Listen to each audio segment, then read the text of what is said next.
still safe. This is my son Stefano the succulent. I take care of him every single day, and I hope he grows into a big, beautiful plant. Yo, what is up, my Nakama? So my name is Daniel, and I'm a current third-year medical student, and today I want to take you through my entire day and what I have planned. So currently I'm on my psychiatry block, which is my second rotation of my third year of medical school. I just finished neurology, and now I'm on psychology. And this specific week, we are on our inpatient unit, specifically with children. So kind of like pediatric psychiatry. And yeah, so yesterday was my first day. Today is Tuesday. And I'm actually have the first half block of the day off because I have a dentist appointment to go to. So I feel like today I had enough time to record things and stuff. So I'm just gonna show you as much as I can of my day and talk about what inpatient psychiatry is like, and hopefully you enjoy it. So since I have a little bit of the morning off, I'm actually gonna start off with my Anki, which I usually do after my clinic. But since I don't have clinic this morning, I'm just gonna try and finish it right now. So let's go.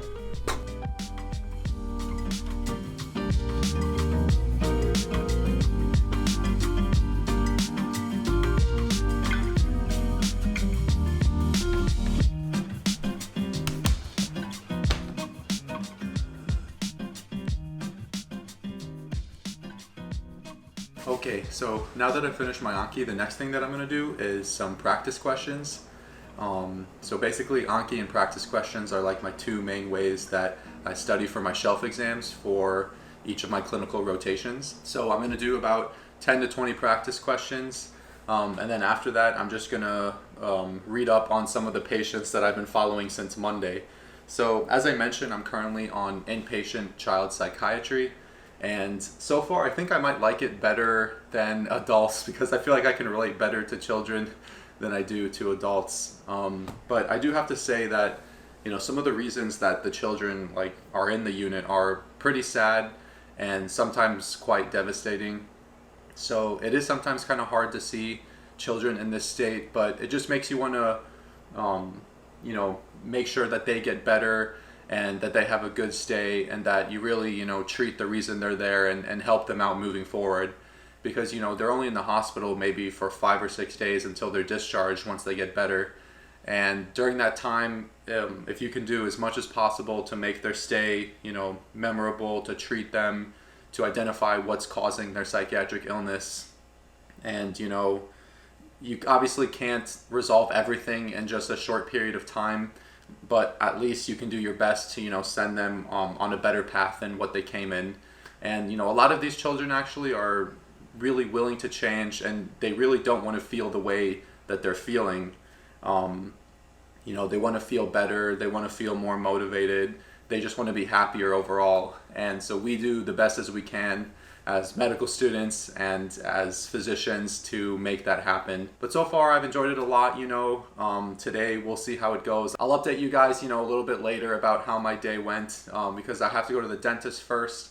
And today we also have something called case presentations, which is basically we take a patient with an interesting case presentation from last week and we present it this week. So I actually have that between 12 to 2, and my dentist appointment is between 10 to 12. So a little bit of a packed schedule, but that's medical school. But my case presentation today, I'll actually share a little bit later about what it was, because I think a lot of people have maybe heard about it or have seen it on the news maybe, but it's not discussed too much. And I actually didn't know too much about it besides that it exists. But I'll talk about that a little bit later in the video. All right, so I'm going to go ahead and finish up my questions, and then I'll see you afterwards. Gotta have my coffee. Also, quick sneak preview about a video, but Christina and I are probably going to have a competition practicing suturing, so stay tuned for that.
So I just got finished with my day, and the first thing that we had to do was our case presentation that I mentioned earlier.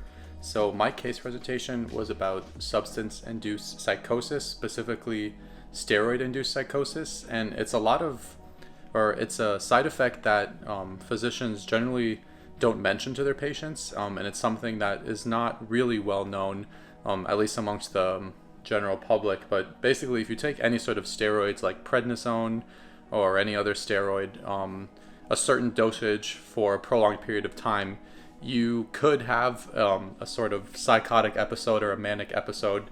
It's just one of the side effects of the steroids. And so I was talking about a patient who presented with those symptoms because of steroid use. So, just watch out for that, and just for your own knowledge, and always discuss that with your own doctor before starting steroids, of course. But definitely an interesting side effect to keep in mind, because it's not one that you generally think about, but psychiatrists think about that all the time. And then afterwards, I met with one of my clinical skills coaches for my specific psychiatry block, and we went into a room with the patient, and he basically evaluated how I speak with the patient, and how my conversation goes, and kind of how I gather a history from a pediatric patient. And I think I did a good job overall. Just a few things to work on, but I definitely feel like I can connect more to the pediatric population compared to the adult population, just because I can just relate to a lot more things that they're going through, and a lot of the things that they like, especially if it's anime or something. But yeah, so now I'm gonna go work out at the YMCA, and then afterwards I'm just probably gonna do some practice questions and just chill for the rest of the night. So I'll see you then.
I highly recommend that if you want to drink carbonated drinks, to get just carbonated water, so that you still have that same fizzy feeling, but no sugary soda adverse effects.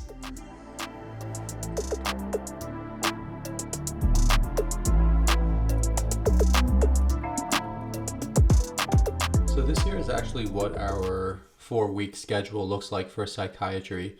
So for me, my first week, I have inpatient adult. And the way it's divided up is you have, clinic and rotational duties from 8 to 12 and from 2 to 5. And then usually you'll have some sort of lecture or case presentation between 12 and 2. And some days you don't have anything. So during those days, you just eat lunch and study, or just do more stuff that needs to be done in the inpatient unit.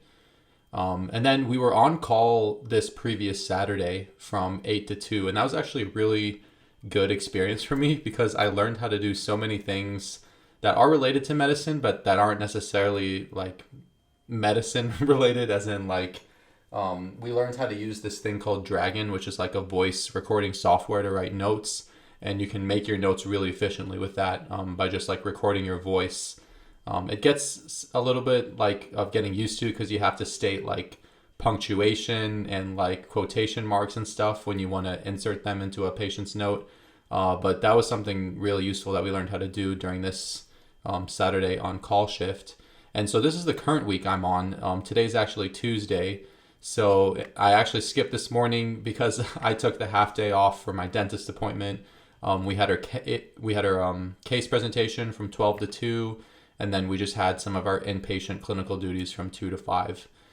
So looking forward, next week I have my ED service / outpatient week, and this week is going to be a little bit nuts because as you can see, basically from 8 a.m. to 10 p.m. it looks like there's just stuff booked all during those time slots. So, that's probably going to be an awful week, and I'm probably not going to make too many videos that week and just try and get through it. But I think that, the outpatient days in the morning are just 3 times during that week. So, it's not too hectic of a schedule, but just got to get through it. And then the 4th week is the last week, which is our consult service, which is when basically we are like in a room, and then at any point, if anywhere in the hospital there needs to be like a psychiatric evaluation for a patient, then we are the medical students and the physicians at hand that will do that consult. And then, we kind of decide where to go from there. Like if they have to be admitted to the inpatient psychiatry unit, or if they're fine, or if that someone thought that a patient was undergoing a manic episode when really it's just delirium. So that's kind of what we do during consult week. We also have a day where we do ECT, which is pretty interesting. ECT, it stands for electroconvulsive therapy, and it's kind of not necessarily a last resort. It's pretty useful, at least clinically, from what I've read and seen, for people with major depressive disorder and other psychiatric illnesses as well, but mainly for like treatment-resistant depression. Electroconvulsive therapy can be very useful, and I kind of like to think of it as like a reset for the brain. Like if you're very depressed, you can get this ECT therapy and hopefully feel a lot better after you've undergone a few rounds of ECT. And then Friday is the dreaded day of the shelf exam. So this clinical rotation, it's 4 weeks long, with each week being different kind of units that we rotate on. And then we finally finish with our shelf exam on Friday, April 30th, which is also my birthday. So that'll be a fun day. I'll do the exam in the morning, and then I'll have the rest of the day to celebrate and the whole weekend to relax. But yeah, that's basically kind of my that's basically like my psychiatry schedule in a nutshell. So I'm basically just going to continue doing a little bit of questions tonight, and then I will head to bed. And I don't usually pre-chart on patients, at least for the psychiatry unit. That's something I did with neuro a little bit, but inpatient child is actually a little bit chill. There's not too much pre-charting and stuff like that you have to do. But yeah, I will see you when I go to bed. Okay, so before I close out this vlog and head to bed, there's actually something really important that I need to share with you all, and it's this. I'm buying Demon Slayer tickets for April 23rd at 9 p.m. I'm so excited. I've been waiting for this movie for so long, and we've gotten the vaccine. We're gonna wear our masks in the theaters, but it's gonna be a great time. I'm just so excited for this movie after season 1 finished. I've actually read the entire manga, so I know everything that happens, and I know what's gonna happen in this movie. No spoilers, of course. I'm not trash like that. But yeah, that's it. But yeah, I hope you enjoyed this video. I hope you learned a little bit about what it's like being a medical student and what it's like going through clinical rotations. Stay strong and healthy, everyone. And as always, Dattebayo.